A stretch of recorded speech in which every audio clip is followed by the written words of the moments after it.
Howdy freeze dryers, I want to show you how to make a simple pantry ingredients recipe today, or something that can be made from scratch. Today we're going to make a hearty recipe, French onion soup. If you add a little dipping bread with this, it makes a great lunch. It's easy to rehydrate. If you've been watching the channel for a while and watching our videos for a while, almost all of these ingredients are something that we have done in a past video, and you have possibly have them in your freeze drying pantry. The biggest ingredient today is going to be onions, obviously, and the onions are going to take a little bit in the oven, so we're going to do those first. We're going to cut up 6 onions, or about 4 pounds of onions, and you're going to want to cut these a specific way. You want them to be in 1/4-inch strips like this. So depending on how you want to accomplish that, we just need to have all of those onions cut into strips. We're going to cook those onions in the oven at 400 degrees, so while you're cutting the onions up, make sure you preheat your oven. They're going to get cooked in a Dutch oven, so you can either use a cast iron skillet or you can use a Dutch oven, which is what I'm going to do. You either need to lightly spray with oil the inside or add a little bit of vegetable broth, beef broth, chicken broth to cook these onions in. They're going to go into the oven for an hour. We're going to cover this. We're going to go into the oven for 1 hour, and then we'll check on it after 1 hour. Now we're going to take the onions out, we're going to stir them a little bit, and then we're going to add them back into the oven. It should be slightly browning at this point. Scrape off anything on the sides or on the bottom. And then we're going to put the lid just enough so it can vent like that. We're going to add it back to the oven. Back in the oven for another hour and a half, and then after an hour, you're going to want to probably check it again and stir it again, and then add it back for another half hour. You want to cook this until there is a dark crust, and the onions are really going to reduce down to just about nothing. At that point, you're looking for a brown or a darkened crust with these onions. If you don't have that, you need to put it on the oven for 20 to 25 minutes and cook off all of that moisture in the onions.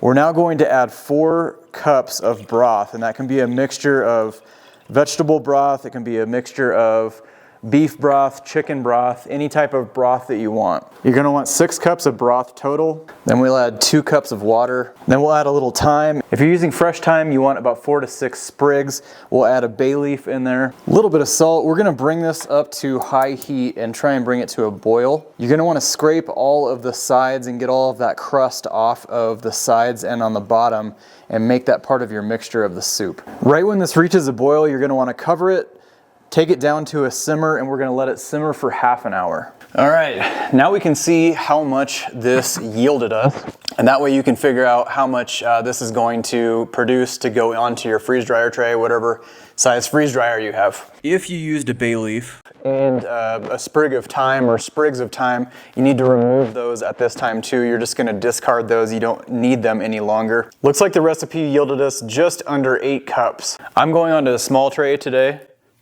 so this should fill 1 small tray. This is 4 cups. I would highly recommend pre-freezing this because it is a liquid. I tend to pre-freeze just about everything, but liquids in particular are very important. It's going to give you a better finished product. It's also going to speed up your freeze drying time. All right, well, we have a super interesting freeze drying recipe today. And if you're interested in interesting freeze drying recipes, make sure you check out the freeze drying cookbook. You can do the freeze drying cookbook website, which is over 400 recipes with new recipes added every week, and they are added real time as we bring these videos out. Or you can check out our compilation freeze drying cookbook, which is a big old cookbook that we put together since 2017. We've been compiling this. Since then, we've put over 300 of our favorite freeze drying recipes. These are all tried and true freeze drying recipes. I think there's a little something for everyone in here. And make sure you check out freeze drying supplies if you see any of the supplies that we've used in this video. And at the end of this cycle, we'll have a new freeze drying recipe. See you in a second. All right, these should be extremely dry. These took about 34 hours. And then I added about 10 hours of extra dry time. I really wanted to make sure that everything was fully dry. We used Harvest Right freeze dryers today. If you are interested in Harvest Right freeze dryers, make sure you follow our link in the description. It greatly helps out our little YouTube channel and helps us bring all of these great freeze drying videos to you. You can make this into a French onion dip too, which is what most people will use it for. This is also going to be great for marinades. And you can see, because we used parchment paper, we at least minimized our mess. I wouldn't say that we eliminated the mess. But if you did not have this parchment paper, you would have a giant sticky mess on the bottom of the tray. And the way it is now, we can just throw this into the food funnel and then dump our ingredients into a jar or a bag. So let's rehydrate this, get a recipe put together, and then do my favorite part of the video, a taste test. So you can see these awesome whole onions. They will break down or they will stay intact like that. That right there by itself is a great way to add some major flavor to a recipe. And then the rest of this will just powder down into a powder that will rehydrate really nice. And this was 1 tray's worth, so 4 cups of our recipe. Our recipe made 8 cups total. How much powder to add to rehydrate into our French onion soup and also rehydrate into our French onion dip, which is what probably most people are going to use this recipe for. And we're looking for 2 ounces of our powder. We decided on 2 ounces of the French onion powder because that is what typical soup mixes, Lipton soup mix, and some of the competition of Lipton, that's what they use for their powder, so we figured that would probably be a good baseline. If you want it to be more oniony or less oniony, obviously adjust it from our recipe. And for the Lipton mix, you would add 2 ounces of our concentrated mix with 4 cups of water to make French onion soup. This is how far we processed ours down. And with that consistency, we ended up with 2 cups of concentrate would equal 2 ounces. So even though that doesn't seem like a whole lot of mixture, you have to remember how concentrated this was. Remember back to the beginning of the video how many onions we did in this concentrated mixture. Let's go ahead and rehydrate in some French onion dip mix. For the French onion dip, you want 2 cups of our concentrated mix, plus 1.5 cups of sour cream.